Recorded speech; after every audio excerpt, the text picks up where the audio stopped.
Sobat Shalom, sebanyak 6 pejabat eselon 2 di lingkup pemerintah daerah Pemda Halmahera Utara, Maluku Utara resmi dilantik oleh Bupati Frans Maneri pada Senin 16 Januari 2023.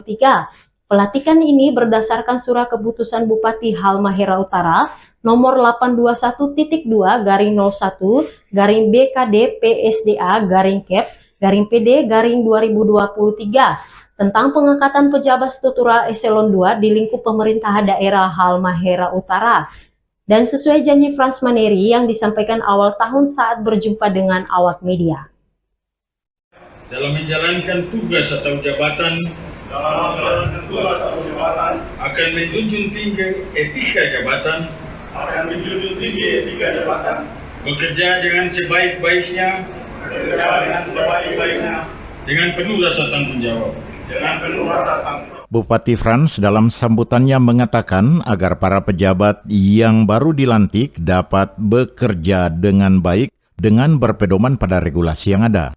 Secara tegas, Frans bilang pengendalian pemerintahan ada dari kantor bupati, bukan dari tempat lain. Sehingga jika ada kepala dinas yang dengan sengaja bekerja sama dengan pihak lain, merubah APBD yang sudah disahkan dan menyelipkan paket baru, maka dalam hitungan detik, kepala dinas tersebut bukan saja akan dinonjobkan, tapi akan diusulkan diberhentikan sebagai ASN. Kendalikan dari kantor ini, penyelenggaraan pemerintahan, penyelenggaraan keuangan daerah, itu dikendalikan dari kantor bupati ini, bukan dari kantor lain. Jadi kalau ada kepala-kepala dinas, ada staf yang sengaja tidak mau taat pada regulasi, lebih baik dari sekarang minta pindah jauh-jauh.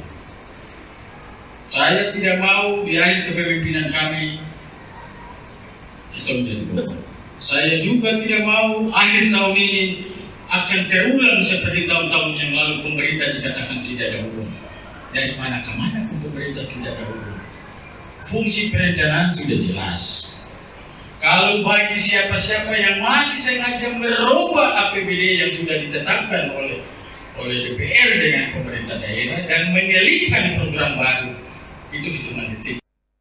Bupati juga dengan tegas mengingatkan kepada para pejabat yang baru dilantik agar bekerja dan tunduk kepada regulasi jenjang kepemimpinan yang ada dan tidak mau diatur oleh orang-orang di luar sistem yang terhambat. Jangan mau diadu oleh orang-orang yang tidak berkepentingan. Masa bupati, kewenangan bupati kemudian diatur oleh orang yang terhambat? Tadi saya berhadapan dengan pendemo sosial muslim, cuma saya ada di sini saya. Bikin diri tahu aturan, ada formal besar, orang di luar sistem kok mau atur birokrasi.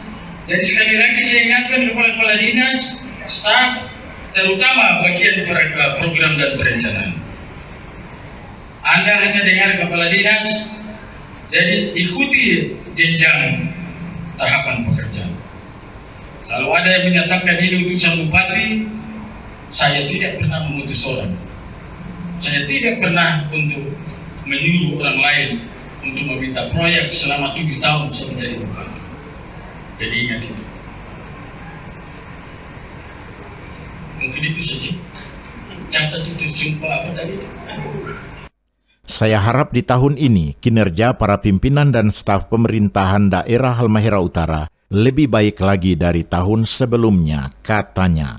Keenam pejabat yang baru dilantik diantaranya Raymond Batawi, sebelumnya Sekretaris Dinas Pemuda dan Olahraga, dilantik sebagai Kepala Dinas Komunikasi, Informasi, dan Persandian.